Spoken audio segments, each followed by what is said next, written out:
Hello students, welcome to maths classes. Myself Sunil Kumar Sharma, lecturer mathematics, RR Inter College Hardoi.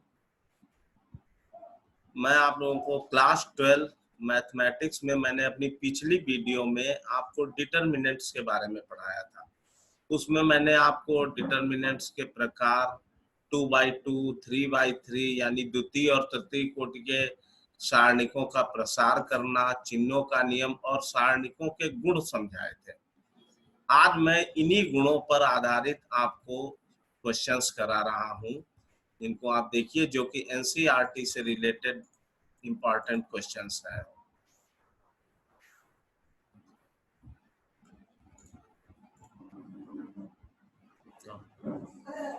अब देखिए, ये यहाँ पर एक क्वेश्चन नंबर 1 है कि सिद्ध कीजिए, ये डिटरमिनेंट है 2, 7, 65, 3, 8, 75, 5, 9, 86 इज इक्वल टू 0। इसको 0 प्रूव करना है। तो लेफ्ट हैंड साइड इसका हमने लिया। इसमें जो प्रोसेस कर रहे हैं कि C2 is equal to 9 into C2। C2 का मतलब कॉलम 2 में ये कॉलम, ये C2। C means column, R means रो।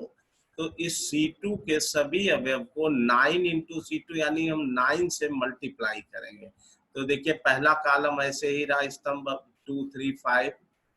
दूसरे स्तंभ के सभी अवयवों को 9 से गुणा करेंगे तो 9 सत्ते 63, 9 अठे 72, 9 नेम 81। और तृतीय कॉलम के अवयव वैसे ही 65, 75, 86। अब नेक्स्ट स्टेप में क्या कर रहे हैं हम कि C3 is equal to C3 minus C2, यानी कि कॉलम स्तंभ 3 से स्तंभ 2 के अवयवों को घटाएंगे। C3 मीन्स ये जो मैं प्रोसेस कर रहा हूँ ये C3 में ही कर रहा हूँ। एरो ये आपको ये शो कर रहा है कि ये जो प्रोसेस है ये C3 कॉलम में ही होगी। तृतीय कॉलम में क्या होगा कि इसमें हम C3 में से C2 यानी C2 के सभी अवयवों को घटाएंगे।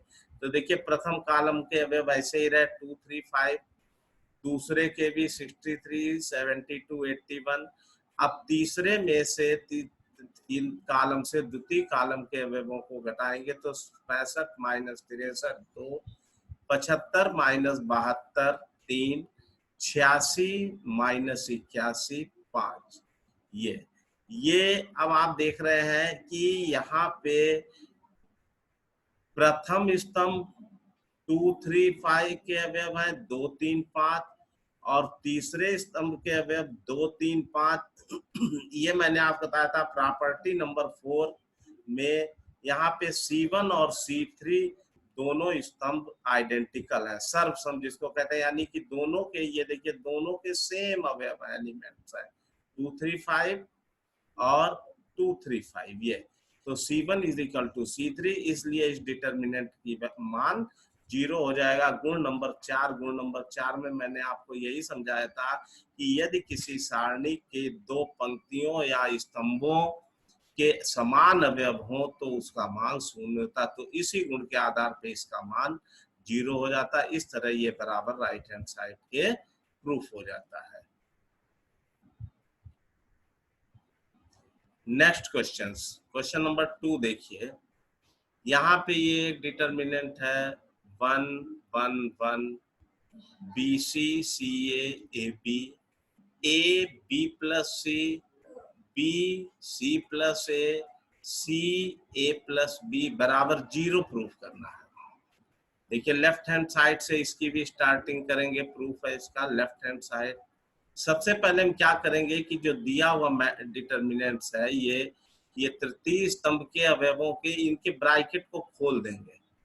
तो ब्रैकेट को जब हम खोलेंगे तो A से ये गुणा हो जाएगा। तो देखिए AB प्लस AC, दूसरे में B से गुणा BC प्लस BA, ये तीसरे में C से गुणा तो CA प्लस CB, ये देखिए CA प्लस, पहले और दूसरे स्तंभ एज इट इज रहे। इसके बाद क्या स्टेप है नेक्स्ट कि C3 is equal to C2 plus C3, यानी हम तृतीय स्तंभ में ये प्रोसेस किस में कर रहे हैं, C3 यानी तृतीय स्तंभ में क्या कर रहे हैं, C2 प्लस C3 यानी C3 में C2 के अवयवों को जोड़ेंगे। तो देखिए पहले स्तंभ और दूसरे स्तंभ के अवयव ऐसे ही उतार लिए गए।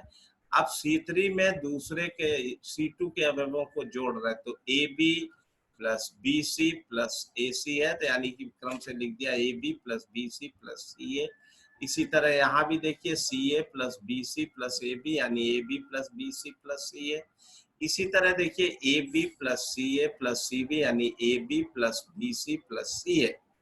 अब आप देख रहे हैं कि इस स्तंभ 3 में तीनों स्तंभों में AB plus BC plus CA common अवयव है ये। तो स्तंभ 3 से यानी C3 से हम AB plus BC plus CA को कॉमन ले लेंगे। ये देखिए C3 से AB plus BC plus CA common, जब मैंने कॉमन ले लिया तो प्रथम स्तंभ तो 1 1 1 ऐसे ही रहा, दूसरा BC CA CA AB हो गया, और तीसरे से जब सभी से AB plus BC plus CA common ले लेंगे तो क्या बचेगा, यहाँ पे तीनों में 1 1 1। देखिए यहाँ भी वही प्रॉपर्टीज आ गई। यहाँ पे हमारा कॉलम नंबर 1 और कॉलम नंबर 3 यानी C1 और C3 के अवयव समान है, आइडेंटिकल है। तो प्रॉपर्टी नंबर 4 से C1 is equal to C3, इसके मतलब इस डिटर्मिनेंट की वैल्यू क्या हो जाएगी, 0। इस तरह से ये बराबर 0 राइट हैंड साइड के प्रूफ हो जाता है। ठीक है, नेक्स्ट प्रॉब्लम। ये प्रॉब्लम देखिए एनसीईआरटी सिलेबस की और बोर्ड लेवल पे बहुत ही इंपॉर्टेंट क्वेश्चंस है। क्या क्वेश्चन ये है कि prove that 1 plus A 1 1 1 1 plus B 1 1 1 1 plus C ये एक तृतीय कोटि का डिटर्मिनेंट है, तृतीय 3/3 यानी तृतीय कोटि का सारणिक है। ये बराबर सिद्ध करना है, प्रूव करना है ABC ब्रैकेट में 1 plus 1 upon A plus 1 upon B plus 1 upon C। देखिए इसके स्टेप, सबसे पहले लेफ्ट हैंड साइड से इसका प्रूफ, स्टेप नंबर 1 देखिए। क्या स्टेप नंबर 1, इसमें हम तीनों पंक्तियों को R1 R2 और R3 तीनों पंक्तियों को क्रमशः ABC से भाग देंगे। R1 मीन्स पंक्ति, तो R1 पहली पंक्ति, R2 दूसरी पंक्ति, R3 तीसरी पंक्ति। इन तीनों पंक्तियों के प्रत्येक अवयव को यानी पहली पंक्ति को A से, दूसरी पंक्ति को B से और तीसरी पंक्ति को C से भाग करेंगे। जब हम, आपको मैंने बताया था कल कि सारणी के गुणों में गुण नंबर 5 से, प्रॉपर्टी नंबर 5 से, कि जब हम अंदर की पंक्तियों में अगर किसी भी संख्या से भाग करेंगे तो उन्हीं संख्याओं से बाहर डिटर्मिनेंट में गुणा हो जाता है, मल्टीप्लिकेशन। तो देखिए पहली पंक्ति में हम A से भाग करेंगे, दूसरी पंक्ति में B से भाग करेंगे और तीसरी पंक्ति में C से। तो ABC से पूरे सारणी को मैंने बाहर गुणा कर दिया। ये तो अब आप भाग करिए एक एक पंक्ति को। तो पहली पंक्ति 1 प्लस A को A से भाग करेंगे तो क्या आएगा, 1 upon A plus A upon A 1 हो गया। दूसरी 1 है तो 1 अपॉन A हो गया। तीसरा भी 1 है तो इसको A से भाग करेंगे, 1 अपॉन A। इसी प्रकार दूसरी पंक्ति को B से भाग करेंगे तो देखिए ये हो जाएगा 1 अपॉन B। फिर 1 प्लस B को B से डिवाइड करेंगे तो 1 अपॉन B और प्लस B बटे B यानी 1। फिर 1 अपॉन C B ये हो गया। इसी प्रकार तृतीय पंक्ति को C से डिवाइड करेंगे तो देखिए 1 अपॉन C, इसको भी 1 अपॉन C और 1 प्लस C को C से डिवाइड करेंगे तो 1 upon C plus C upon C 1 हो जाएगा। ये स्टेप नंबर 1 इस क्वेश्चंस का कंप्लीट हुआ। अब स्टेप नंबर 2 देखिए। स्टेप नंबर 2 में आप क्या करेंगे, R1 is equal to R1 plus R2 plus R। It means कि R1 यानी पहली पंक्ति में हम R1 R2 R3 दोनों तीनों पंक्तियों को जोड़ के लिखेंगे। तो देखिए पहली पंक्ति है 1 अपॉन A प्लस 1, इसमें प्रथम स्तंभ का ये अवयव जुड़ जाएगा 1/b, दूसरी पंक्ति और तीसरी पंक्ति में 1/c, तो क्या हो जाएगा 1 plus 1/a plus 1/b plus 1/c। इसी तरह द्वितीय स्तंभ में जोड़िए 1/a plus 1/b plus 1/c और प्लस 1, तो ये हो गया 1 plus 1/a plus 1/b plus 1/c। इसी प्रकार तीसरे स्तंभ के अवयवों में तीनों पंक्तियां जोड़ दीजिए, तो 1/a plus 1/b plus 1/c plus 1, तो ये हो गया 1 plus 1/a plus 1/b plus 1/c। अब आप यहाँ पे देख रहे हैं कि प्रथम पंक्ति यानी R1 के सभी अवयव एक जैसे हैं, 1 plus 1/a plus 1/b plus 1/c, यानी कि स्टेप नंबर 3 में हमने क्या किया कि R1 से 1 plus 1/a plus 1/b plus 1/c common ले लिया, तो ये ABC तो पहले ही मल्टीप्लाई में था और ये कॉमन आ गया 1 plus 1/a plus 1/b plus 1/c, तो क्या बचेगा, प्रथम पंक्ति के सभी अवयवों की जगह पर क्या रह जाएगा, जब ये कॉमन निकल जाएगा 1 1 1, देखिए 1 1। दूसरी पंक्ति के अवयव ऐसे ही 1/b 1/b प्लस 1 1/b। तृतीय पंक्ति के भी अवयव ऐसे ही 1/c plus 1/c plus 1/c plus 1, यानी इनमें कोई चेंज नहीं, चेंज उसी में करेंगे जिसमें हम ये इंडिकेट करेंगे R1 से, यानी ये स्टेप केवल R1 में ही कर रहे हैं। अब आइए नेक्स्ट स्टेप। नेक्स्ट स्टेप में हम क्या कर रहे हैं, C2 is equal to C2 minus C1, यानी द्वितीय स्तंभ से अब हम प्रथम स्तंभ C1 के अवयवों को घटाएंगे तथा C3 is equal to C3 minus C2, और तीसरे स्तंभ के अवयवों से C2 यानी द्वितीय के अवयवों को घटाएंगे, तो देखिए ये ABC 1/1 plus 1/a plus 1/b plus 1/c ऐसे हो गया। अब देखिए सबसे पहले C2 में यानी C1 में नो चेंज, तो C1 के सारे अवयव ऐसे ही लिख लिए 1 1/b 1/c। अब है C2 माइनस C1, यानी इसमें से ये घटाएंगे, तो 1 माइनस 1 0, 1/b प्लस 1 में से 1/b घट गया, तो 1/b कट जाएगा, क्या बचेगा 1, फिर 1/c माइनस 1/c 0। इसी तरह C3 माइनस C2, यानी अब C3 से C2 इसके अवयवों को घटाएंगे, तो देखिए 1 minus 1 0, 1/b plus 1 minus 1/b plus 1 घटेगा, तो 1/b कैंसिल हो जाएगा माइनस 1, 1/c प्लस 1 से 1/c घटेगा, तो क्या बचेगा प्लस का 1। अब ये स्टेप नंबर 4 हो गया। स्टेप नंबर 5 में देखिए सारणी में अगर कोशिश कीजिएगा कि किसी भी पंक्ति में जितने जीरो हो जाते, देखिए अब आप यहाँ पे देखिए प्रथम पंक्ति के दो C2 और C1 के पहले अवयव जीरो हो गए, यानी अब इसका प्रसार बहुत ही इजी हो गया है, यानी अब इसमें केवल 1 है, तो अब हम इसका प्रथम पंक्ति यानी R1 के सापेक्ष प्रसार कर दें। स्टेप 5 में R1 के सापेक्ष प्रसार करने, तो ये देखिए ABC 1 plus 1/a plus 1/b plus 1/c ऐसे रहा। अब पहला अवयव है 1, पहला अवयव है 1, और देखिए ये 1 का जब पहला लेंगे तो इसका उपसारणी क्या होगा, जिस पंक्ति के सापेक्ष प्रसार करते हैं, यानी वो पूरी पंक्ति, ये पहली पंक्ति, और वो उस स्तंभ के अवयव छोड़ देते हैं, तो क्या बचता है इससे तो इसका उपसारणी क्या बचेगा 1 माइनस 1 माइनस 1 0 1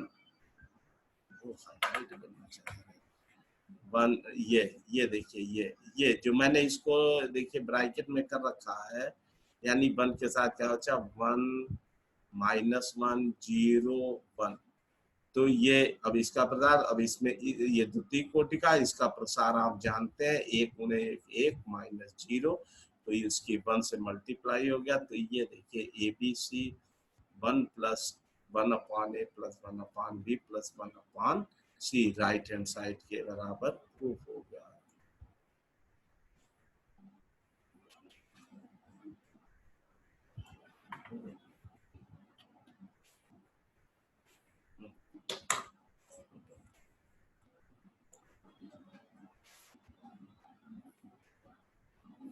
नेक्स्ट क्वेश्चन,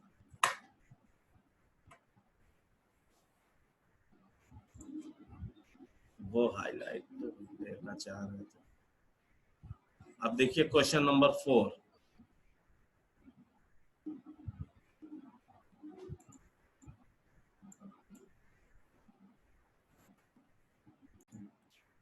हाँ देखिए स्टूडेंट्स, अब एक और क्वेश्चन नंबर 4, यह सिद्ध कीजिए X A, X plus A, Y B, Y plus B, Z C, Z plus C बराबर 0 प्रूफ करना है। हमने आपको सारणी के गुणों में 6 प्रॉपर्टी नंबर 6 छठा गुण बताया था कि यदि किसी सारणी के पंक्ति या स्तंभ के अवयव एक से अधिक संख्याओं के योगफल के रूप में, आप देख रहे हैं कि यहाँ पर ये जो है ये देखिए,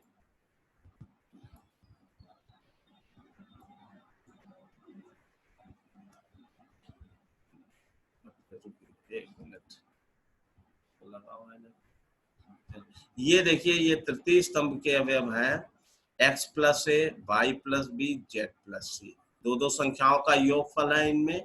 तो प्रॉपर्टी नंबर 6 में क्या बताया था कि अगर एक से अधिक अवयवों के योगफल के रूप में है तो उसी क्रम की दो सारणिकों में इसको विभक्त किया जा सकता है। तो देखिए हमने क्या किया, पहली सारणिक यानी इसका हम x प्लस ए को अलग अलग करके दो सारणिक में इसको बांट देंगे गुण नंबर 6 से। तो देखिए पहला स्तंभ एक्स वाई जेड, दूसरा ए बी सी, और तीसरे के प्रथम अवयव ले लिए यानी एक्स वाई जेड, ये प्लस फिर देखिए दूसरी सारणी, पहला स्तंभ के वही अवयव एक्स वाई जेड, दूसरा ए बी सी, ये देखिए, और तीसरा आप देखिए दूसरे अवयव इसके योगफल के क्या थे, ए बी सी, तो ये ए बी सी। अब आप देखिए दी हुई ये सारणिक जो है दो सारणिकों में, उसी क्रम की दो सारणिकों में बट गया। ये किस कोटि की सारणी है, तृतीय कोटि की, और तृतीय कोटि के ये दो सारणिक बन गए। अब आप यहाँ पे देखिए इसमें पहले स्तंभ में एक्स वाई जेड, तीसरे स्तंभ में एक्स वाई जेड, यानी कि यहाँ पे C1 और C3 आइडेंटिकल है, सर्वसम है। प्रॉपर्टी नंबर 4 से दो स्तंभों के अवयव समान है तो इसका मान क्या होगा, ये 0, ये 0। इसी तरह इधर देखिए यहाँ पे दूसरे स्तंभ में C2 में ए बी सी, C3 में भी ए बी सी, यानी दोनों स्तंभों के समान अवयव हैं, दीज आर आइडेंटिकल, तो इसका मान भी 0 हो जाएगा। तो इस तरीके से इस सारणी का मान 0 हो गया। अब क्वेश्चन नंबर 5 देखिए, सिद्ध कीजिए कि ये एक सारणिक है x plus 4 2x 2x 2x x plus 4 2x 2x 2x x plus 4 is equal to 5x plus 4 into 4 minus x का होल स्क्वायर, ये प्रूफ करना है। लेफ्ट हैंड साइड देखिए इसका फर्स्ट स्टेप इस सारणिक में हम क्या करेंगे कि R1 is equal to R1 plus R2 plus R3, जैसा अभी हमने पिछले क्वेश्चन में समझाया था कि पहली पंक्ति में तीनों पंक्तियों को जोड़ के लिखेंगे, यानी कि R1 plus R2 plus R3। तो देखिए जोड़ क्या होगा तीनों का, इनका 2x 2x 4x और प्लस x 5x प्लस 4, तो देखिए ये 5x प्लस 4 आ गया। इसी तरह इन तीनों का जोड़ 2x x प्लस 4 2x, तो ये 5x प्लस 4 हो गया। इसी तरह इनका भी जोड़ 2x plus 2x plus x plus 4, तो 5x प्लस 4। अब आप यहाँ पे देखिए इसके प्रथम पंक्ति के सभी अवयव तीनों अवयव समान आ गए। देखिए 5x प्लस 4, 5x प्लस, यानी अब हम R1 पंक्ति से 5x प्लस 4 कॉमन ले लेंगे। स्टेप नंबर 2 में मैं क्या करूंगा कि R1 से 5x प्लस 4 कॉमन ले लिया, ये देखिए, तो प्रथम पंक्ति के सारे अवयवों की जगह पे क्या आ जाएगा 1 1 1, और दूसरी और तीसरी पंक्ति के अवयव एज इट इज रहे। नेक्स्ट स्टेप में करेंगे स्टेप 3, अब C2 is equal to C2 minus C1। मैंने एक बात बताई थी, देखिए यहाँ प्रथम पंक्ति के सभी अवयव 1 हो गए, तो इनको हम घटा करके आसानी से 0 में चेंज कर सकते हैं, और जिस सारणी के स्तंभ या पंक्ति में जितने 0 हो जाते हैं उसका प्रसार उतना ही इजी हो जाता है। तो मैंने क्या किया देखिए, C2 में C2 माइनस C1, यानी हम द्वितीय स्तंभ में से प्रथम स्तंभ के अवयव घटा देंगे C2 माइनस C1, और C3 is equal to C3 minus C2, और C3 में से C2 को घटाएंगे। तो घटा के देखिए, लिखिए ये 5x प्लस 4 बाहर ऐसे प्रथम स्तंभ के अवयव as it is 1 2x 2x। अब देखिए C2 माइनस C1 घटाइए तो 1 माइनस 1 0, x प्लस 4 में से 2x घटेगा तो माइनस x प्लस 4, 2x में से 2x घट गया तो ये देखिए 0 आ गया।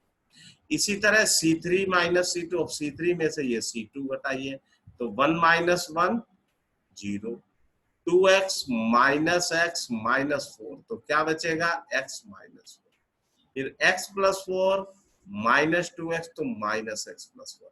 अब आप यहाँ पे देख रहे हैं कि इस प्रथम पंक्ति के दो अवयव C2 और C1 के अवयव 0 0 हो गए, यहाँ केवल क्या बचा 1, यानी इसका अगर हम प्रथम पंक्ति के सापेक्ष प्रसार कर देंगे तो हमें केवल एक ही अवयव लेना पड़ेगा, ये बाकी दो 0 है तो इनके उपसारणिक 0 हो जाएंगे सब।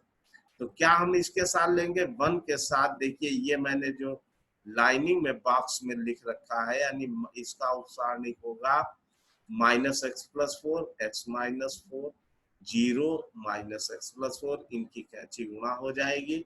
तो देखिए स्टेप नंबर 4 में R1 के सापेक्ष वही प्रसार दिखाया गया है, तो माइनस एक्स प्लस 4 या 4 माइनस एक्स, ये भी 4 माइनस एक्स का मल्टीप्लीकेशन क्या हुआ 4 माइनस एक्स का होल स्क्वायर, और 0 इंटू एक्स माइनस 4 तो ये 0 हो गया।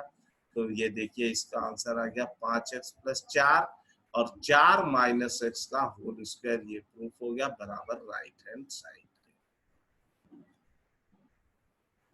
क्वेश्चन नंबर 6 भी देखिए ये एनसीईआरटी का क्वेश्चन है।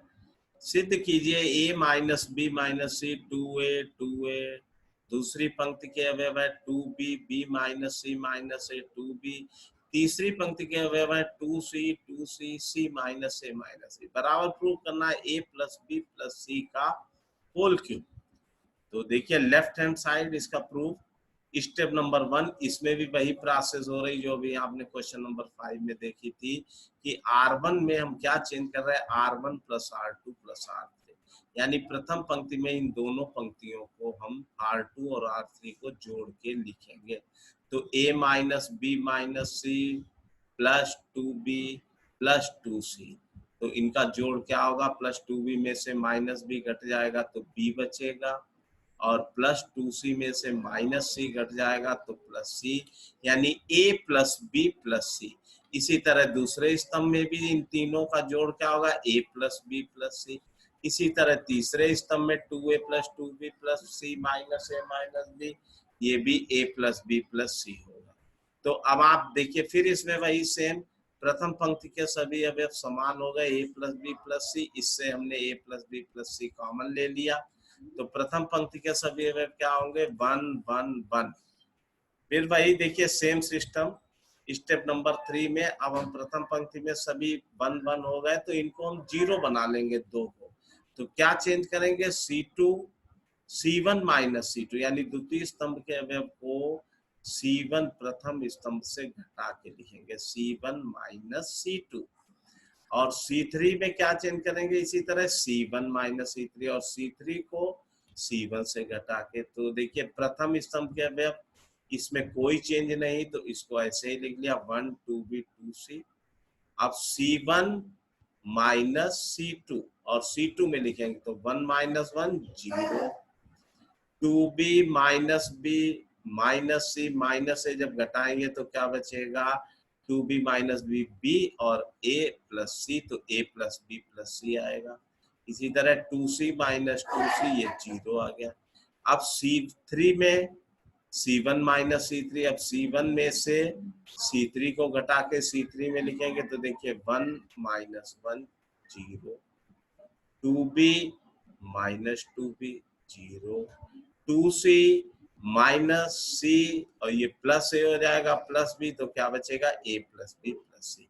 फिर देखिए यहाँ पे स्टेप नंबर 4 में R1 के सापेक्ष प्रसार कर देंगे, क्यों, क्योंकि देखिए दो स्तंभ, पहली पंक्ति के दो अवयव 0 हो गए, तो केवल हमें 1 लेना है। और 1 का उपसारणी क्या होगा, ये देखिए मैंने आपको ब्रैकेट में दिखा रखा है ये। तो a plus B plus C की a plus B plus C से ये देखिए गुणा हो जाएगी, तो a plus B plus C का होल स्क्वायर, ये a plus B plus C का होल स्क्वायर की a plus B plus C से गुणा होगी, तो a plus B plus C का whole cube is equal to, ये देखिए यही हमें सिद्ध करना था बस। नेक्स्ट प्रॉब्लम देखिए, क्वेश्चन नंबर 7, एनसीईआरटी का ही इंपॉर्टेंट क्वेश्चन है।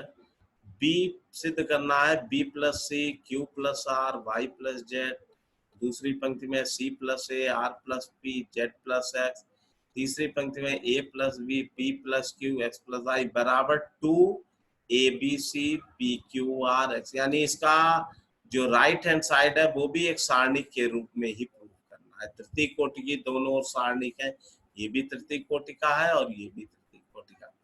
स्टेप नंबर 1 देखिए, इसका भी लेफ्ट हैंड साइड कि R1 is equal to R1 plus R2 plus R3, यानी पहली पंक्ति में हम इन दोनों पंक्तियों को जोड़ के लिखेंगे। तो आप देखिए यहाँ B प्लस सी प्लस ए और ए प्लस बी, सभी 2 बार है, ए प्लस ए 2a हो जाएगा, बी प्लस बी 2b हो जाएगा और सी प्लस सी 2c। 2 कॉमन लेकर के लिख देंगे तो तीनों का जोड़ क्या होगा, 2a प्लस बी प्लस सी। इसी तरह यहाँ द्वितीय स्तंभ के तीनों अवयवों का जोड़ होगा तो 2p plus Q plus are. इसी तरह तृतीय स्तंभ के इन तीनों अवयवों का जोड़ होगा 2 common x plus Y plus Z. देखिए x plus X 2x, y plus Y 2y, z plus Z 2z, 2 common ले लिया, x प्लस वाई प्लस। अब देखिए इसमें भी ये प्रथम पंक्ति के सभी अवयव कॉमन हो गए, 2a प्लस बी प्लस सी, यहाँ नहीं 2 कॉमन है, देखिए 2a प्लस बी प्लस सी, यहाँ भी 2p plus Q plus are, यहाँ 2x प्लस। तो तीनों से हमने 2 कॉमन ले लिया, R1 से 2 कॉमन ले लिया, क्या बचेगा a plus B plus C, ये c plus A plus B, यहाँ बचेगा p plus Q plus R, r plus p plus Q, यहाँ बचेगा x plus Y plus Z, Z plus X, ऐसे ही x प्लस वाई ऐसे। अब step number 3 में इसमें भी हम क्या करेंगे, R2 माइनस R1, यानी कि दूसरी पंक्ति से प्रथम पंक्ति को घटाएंगे, R2 माइनस R1 तथा R3 माइनस R1, और तीसरी पंक्ति से भी प्रथम पंक्ति को घटा कर लिखेंगे, यानी कि प्रथम पंक्ति में कोई परिवर्तन नहीं। देखिए प्रथम पंक्ति के सभी अवयव ऐसे ही लिख गए, ये 2 कॉमन वाला आ गया, ये वैसे ही a plus B plus C P plus Q plus R X plus Y plus Z. अब हम R2 माइनस R1 यानी कि C प्लस ए में से a प्लस बी प्लस सी को घटाएंगे तो C और a कट जाएगा, क्या बचेगा माइनस बी। इसी तरह R प्लस पी में से P plus Q plus R घटाएंगे तो आर पी कट जाएगा, क्या बचेगा माइनस क्यू। इसी तरह z प्लस एक्स से x plus Y plus Z घटाएंगे तो बचेगा माइनस वाई। अब देखिए R3 माइनस R1, अब तीसरी पंक्ति से पहली पंक्ति के अवयवों घटा के लिखेंगे, तो यहाँ भी a प्लस बी से a प्लस बी प्लस सी जब घटाएंगे तो a और b घट जाएंगे, क्या बचेगा c, तो माइनस सी। यहाँ p प्लस क्यू में से p plus Q plus R घट जाएगा तो बचेगा माइनस आर। यहाँ x plus Y plus Z से x plus Y plus Z घटेगा तो माइनस जेड। अब फिर से पुनः मैं स्टेप 3 में क्या करेंगे, R1 is equal to R1 plus R2 plus R। अब हम फिर प्रथम पंक्ति में इन दोनों पंक्तियों को जोड़ देंगे, तो देखिए a plus B plus C minus B और माइनस सी, तो ये बी सी कैंसिल हो जाएगा, क्या बचेगा यहाँ a। इसी तरह p plus Q plus R minus Q minus R, तो क्या बचेगा p। इसी तरह x plus Y plus Z minus Y minus Z, तो क्या बचेगा x। दूसरे और तीसरे पंक्ति के अवयव ऐसे ही उतार लिए गए। अब आप देखिए यहाँ दूसरी और तीसरी पंक्ति के प्रत्येक अवयवों में -1 कॉमन है, तो हमने इनसे -1 कॉमन ले लिया। R2 R3 से -1 कॉमन ले लिया, तो ये क्या बचा, ABC, ये देखिए, PQR ये आ गया, XYZ ये आ गया, राइट हैंड साइड के बराबर, यही हमें प्रूव करना था। Okay students.